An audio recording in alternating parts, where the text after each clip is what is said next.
পৃথিৱী আৰু মহাকাশ বিজ্ঞানৰ কথাবোৰ শুনি বৰ ভাল লাগে। নজনা বহুত ৰহস্য আছে যিবোৰ এতিয়াও উৎঘাটন হোৱা নাই। কিন্তু আপুনি শুনি অবাক হ'ব বা বিস্ময়াভিভূত হ'ব পাৰে যে পৃথিৱীৰ গতিবেগ কমি যাব। মানে ২৪ ঘণ্টাত এতিয়া এটা দিন সম্পূৰ্ণ হয়, সেই সময়টো এতিয়া ২৫ ঘণ্টা হ'ব পাৰে। কিমান সময় লাগিব, কেতিয়া হ'বগৈ গোটেইখিনি কম, কিমান দিনৰ পাছত এই ২৪ ঘণ্টাৰ সময়টো ২৫ ঘণ্টা হ'বগৈ তাৰেই বিৱৰণী দিবলৈ এই পোনপটীয়া সম্প্ৰচাৰটো আনিছোঁ। বিজ্ঞানীৰ উদ্ধৃতি দিহে কথাখিনি কৈছোঁ। নমস্কাৰ, স্বাগতম ষ্টুডিঅ'ত মই প্ৰাঞ্জল। বিজ্ঞানে কি কয়? বিজ্ঞানীৰ সেই কথাখিনি এনেকুৱা ধৰণৰ যে বহুত লেহেমীয়া গতিত, মানে আপুনি পৃথিৱীৰ ঘূৰ্ণন প্ৰক্ৰিয়া মিনিট বা ঘণ্টাত হিচাপ কৰিলে নহ'ব, এয়া মিলি ছেকেণ্ডত সলনি হৈ গৈ আছে।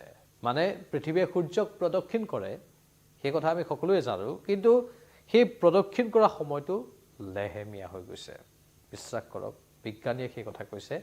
আৰু বিশ্বৰ বিভিন্ন শাখাৰ বিজ্ঞানীয়ে গৱেষণা কৰি কৈছে যে পৃথিৱীৰ এই গতি, মানে ঘূৰ্ণন প্ৰক্ৰিয়াটো বা ঘূৰ্ণন প্ৰক্ৰিয়াটো যি বুলি কয় আপুনি, লেহেমীয়া হোৱাৰ ফলত এই ২৪ ঘণ্টাৰ যিটো সময়, আমি নিশা ১২ বজাৰ পৰা হিচাপ যদি কৰোঁ, সেই নিশা ১২ বজালৈকে যিটো হিচাপ কৰোঁ, সেই সময়টো ২৪ ঘণ্টাৰ সলনি ২৫ ঘণ্টা হ'বগৈ পাৰে।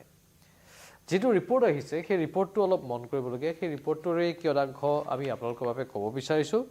গৱেষণাৰ মতে পৃথিৱীৰ ঘূৰ্ণন মিনিট বা ঘণ্টাত নহয়, শতিকাত মিলি ছেকেণ্ডত লেহেমীয়া হৈছে। মানে এইটো এটা শতিকাত মিলি ছেকেণ্ডত লেহেমীয়া হোৱাটো বহু দীৰ্ঘম্যাদী ৰূপত আমি চাব লাগিব। মানে আপুনি ১০ বছৰত বা ২০ বছৰত সেইটো গম নাপাব, এটা শতিকাত মানে ১০০ বছৰত আপোনালোকে গম পাব। ১০০ বছৰ তাকো মিলি ছেকেণ্ডতহে এই গতি হ্ৰাস পাইছে বা লেহেমীয়া হৈছে। বহু দীঘলীয়া সময়ৰ ভিতৰত এই সৰু সৰু পৰিৱৰ্তনবোৰে সুদূৰ ভৱিষ্যতত ডাঙৰ প্ৰভাৱ পেলায়। যিটো আমি ক'লোঁ যে ই কেৱল এটা দিনত প্ৰভাৱ পেলাই নিদিয়ে বা এবছৰ দুবছৰত প্ৰভাৱ পেলাই নিদিয়ে, ই বহু দিনৰ মূৰত প্ৰভাৱ পেলায়। আৰু সমান্তৰালভাৱে এই দীঘলীয়া যিটো সময় হ'বগৈ, মানে ২৪ ঘণ্টাৰ সলনি ২৫ ঘণ্টা, সেই সময়টো হ'বলৈ কিন্তু বহু বছৰ লাগিব। কিমান বছৰ লাগিব সেইখিনি আমি শেষত জনাই আছোঁ। আমি জানো যে পৃথিৱী আৰু চন্দ্ৰ পৃথিৱীৰ উপগ্ৰহ হয়, আৰু উপগ্ৰহৰ কেৱল মাত্ৰ এটা উপগ্ৰহ থাকিলে সেই উপগ্ৰহটো নামত থকা নহয়। চন্দ্ৰৰ বহুখিনি কৰণীয় আছে পৃথিৱীৰ সৈতে, আৰু যদি চন্দ্ৰৰ উপগ্ৰহটো নাথাকিলেহেঁতেন পৃথিৱীও হয়তো নহ'লহেঁতেন। সেইকাৰণে পৃথিৱী আৰু চন্দ্ৰৰ সম্পৰ্কক আমি অতি মধুৰভাৱে চাব লাগিব। মই সাধাৰণভাৱে কৈছোঁ, সৰলীকৰণ কৰি। কিন্তু চন্দ্ৰ উপগ্ৰহটোৰ যি মহাকৰ্ষণীয় চাপ আছে, সেই মহাকৰ্ষণীয় বল আছে, সেই মহাকৰ্ষণীয় বল পৃথিৱীৰ ওপৰতো পৰে। আৰু মন কৰিবলগীয়া, এই ৰিপৰ্টটোত কৈ আছে যে লাহে লাহে কিন্তু চন্দ্ৰ পৃথিৱীৰ পৰা প্ৰায় ৩.৮ চেণ্টিমিটাৰ আঁতৰি গৈ আছে। সেইটো মন কৰিবলগীয়া বিষয়। নে চন্দ্ৰ একেবাৰে পৃথিৱীৰ পৰা আঁতৰি যাবগৈ পাৰে নেকি বহু বছৰৰ পাছত, বহু শতিকাৰ পাছত? সেইবোৰো বিচাৰ্যৰ বিষয় হৈ আছে। বিজ্ঞানীসকলে সেইবোৰো অধ্যয়ন কৰি আছে। এই সন্দৰ্ভত আমি পূৰ্বতেও বহুকেইটা সম্প্ৰচাৰ আপোনালোকৰ বাবে আনিছোঁ। আপোনালোকৰ হয়তো জ্ঞাত, আপোনালোকে হয়তো চাইছে বা সেই সম্প্ৰচাৰবোৰত যি কথা কৈছিলোঁ শুনিছে।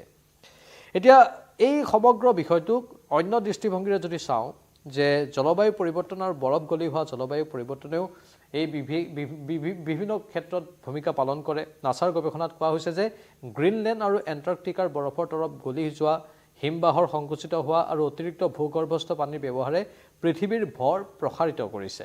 সাগৰৰ জলপৃষ্ঠ বৃদ্ধি পাইছে, পৃথিৱীৰ ঘূৰ্ণনৰ অক্ষ অলপ স্থানান্তৰিত হৈছে, আৰু দিনটোৰ দৈৰ্ঘ্যই মিলি ছেকেণ্ডৰ ভগ্নাংশ যোগ কৰিছে। মানে কেৱল ই বিভিন্ন কাৰকৰ ওপৰত নিৰ্ভৰশীল যিহেতু হয়, সেয়েহে এই কাৰকবোৰৰ ভিতৰত এইবোৰো একোটা কাৰক বুলি ইয়াত উল্লেখ কৰা হৈছে। ২০০০ চনৰ পৰা গোলকীয় উষ্ণতা বৃদ্ধিয়ে এই প্ৰভাৱ আৰু অধিক ভয়াৱহ কৰি তুলিছে। পৃথিৱীৰ অভ্যন্তৰীণ অংশৰ পৰিৱৰ্তন, পৃথিৱীৰ অভ্যন্তৰীণ অংশ সম্পূৰ্ণৰূপে স্থিৰ নহয়, সেই কথাও কোৱা হৈছে। আৰু বিশেষকৈ এই যি মেণ্টেল আৰু কোৰ গতিৰ ফলত পৃথিৱীৰ ঘূৰ্ণনত সামান্য প্ৰভাৱ পৰা বুলিও সদৰি কৰা হৈছে। যদিও এই প্ৰভাৱ অতি কম, তথাপি ই দিনটো লাহে লাহে বৃদ্ধি কৰাত সহায় কৰি থাকে। শতিকাৰ পাছত ই অলপ হ'লেও ক্ৰিয়া কৰি থাকে।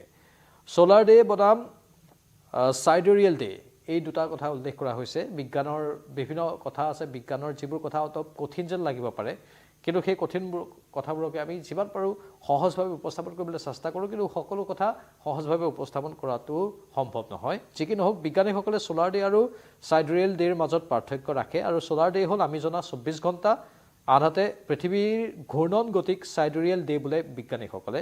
এটা চাইডৰিয়েল ডে সোলাৰ ডেটকৈ প্ৰায় 4 মিনিট ছুটি আৰু দুয়োটা সময়ৰ লগে লগে সামান্য ভিন্ন হয় মানে এই গোটেই অংকটো আমি সাধাৰণ মানুহে বুজি পোৱাত অলপ অসুবিধা হয় বিভিন্ন ক্ষেত্ৰত বিজ্ঞানীসকলে পৃথিৱীৰ ঘূৰ্ণন কেনেকৈ জুখিব পাৰে তাক লৈ প্ৰশ্ন উঠিব এই সৰু সৰু পৰিৱৰ্তনবোৰ ধৰা পেলাবলৈ বিজ্ঞানীসকলে উন্নত জিঅ'ডেচি প্ৰযুক্তি ব্যৱহাৰ কৰে ইয়াৰ ভিতৰত দূৰৰ কাছাৰৰ পৰা অহা ৰেডিঅ' সংকেত উপগ্ৰহৰ লেজাৰ ৰেঞ্জিং পাৰমাণৱিক ঘড়ী আৰু 120 বছৰতকৈ অধিক সময়ৰ পৰ্যবেক্ষণ তথ্য আদি অন্তৰ্ভুক্ত মানে বহুত বছৰ গৱেষণা কৰি অধ্যয়ন কৰি 120 বছৰতকৈ অধিক সময়ৰ পৰ্যবেক্ষণ কৰি এইখিনি তথ্য সদৰি কৰিছে মেচিন লাৰ্নিং সজুলিয়ে পৃথিৱীৰ ঘূৰ্ণনৰ গতি অক্ষীয় হেলনীয়া আৰু দিনৰ দৈৰ্ঘ্য অতি নিখুঁতভাৱে বিশ্লেষণ কৰে বুলিও সদৰি কৰা হৈছে আৰু পৃথিৱীৰ 25 ঘণ্টিয়া দিন কেতিয়া সলনি হ'ব সেই প্ৰশ্নটোৰ উত্তৰ লৈ এতিয়া আহিছো 24 ঘণ্টাৰ সলনি 25 ঘণ্টা কেতিয়া হ'বগৈ পৃথিৱীৰ এটা দিন সম্পূৰ্ণ হোৱাৰ সময়সীমা এই ধাৰণাটো যিমানেই আকৰ্ষণীয় নহওক কিয়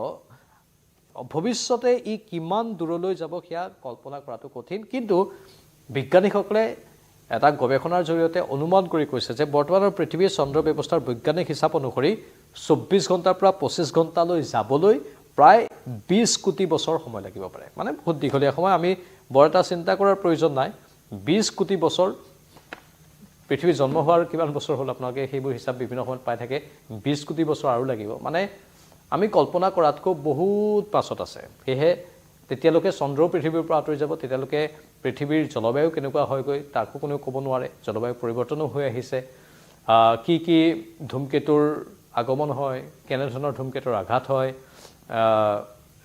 আৰু আন কি গেলেক্সিৰ সৈতে সংঘাত হয় সেই কথাবোৰ পৰৱৰ্তী সময়ত থাকিব 20 কোটি বছৰ কম সময় নহয় মানে 24 ঘণ্টাৰ পৰা 25 ঘণ্টা হ'বগৈ এদিন বিজ্ঞানীসকলে কোৱা মতে কিন্তু তাৰ বাবে প্ৰায় 20 কোটি বছৰ লাগিব আৰু সেই গোটেই কথাবোৰ গৱেষণা কৰি তেওঁলোকে পোৱা বুলি সদৰি কৰিছে কাৰণ পৃথিৱীৰ পৰা চন্দ্ৰ লাহে আঁতৰি যাব আৰু চন্দ্ৰ লাহে আঁতৰি যোৱাৰ লগে লগে পৃথিৱীৰ ঘূৰ্ণন প্ৰক্ৰিয়াত ইয়াৰ প্ৰভাৱ পৰিব পৃথিৱীয়ে সূৰ্যক যেনেধৰণে প্ৰদক্ষিণ কৰে সেই সমগ্ৰ প্ৰক্ৰিয়াত প্ৰভাৱ পৰিব আৰু চন্দ্ৰ মানে উপগ্ৰহটো নাথাকিলে এনেও গোটেই পৃথিৱীৰ জলবায়ু সাগৰ পৃষ্ঠৰ কথা জোৱাৰ ভাটাৰ কথা এইবোৰ সকলো সলনি হৈ যাব আৰু একেবাৰে পৃথিৱীত জীৱৰ উপস্থিতি হয়তো তেতিয়ালৈকে নাথাকিবগৈ যেতিয়াৰ কথা বিজ্ঞানীসকলে অনুমান কৰিছে যি কি নহওক বিজ্ঞানৰ এটাই মূল কথা হ'ল সত্যক আৱিষ্কাৰ কৰা সত্যৰ অন্বেষণ কৰা আৰু বিজ্ঞানীসকলে সত্যটো যেতিয়ালৈকে প্ৰমাণিত নহয় তেতিয়ালৈকে অন্বেষণ কৰিয়ে থাকে সেয়েহে বিজ্ঞানীসকলৰ এই চেষ্টাক আমি চেলুট জনাবই লাগিব আৰু যিবোৰ নতুন নতুন তথ্য থাকে সেই নতুন নতুন তথ্যবোৰ